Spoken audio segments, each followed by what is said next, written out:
Сәлеметсіздер ме, менің қайсар қазақ елім. Мен Алматы облысы Іле ауданы Өтеген Батыр кентіндегі номері 7 орта мектебінің 5 А жас өрт сөндіруші кадет сынып оқушысы Анна Бектияр қазақ тілі туралы өлеңімді назарларыңызға ұсынамын.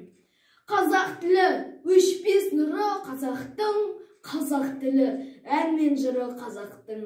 Қазақ атты ұлы халық тұрғанда, әз тілімді етеді екен мазақ кім? Мен қазақпын, қазақ қаны бойымда, мен абаймын, абай жыры ойымда. Былғамаймын өзге тілмен тілімді, даттау айтпа, менің тілім жайымда. Тілім барда мен адаммын, халықпын, тілім барда Алатауда аялыппын.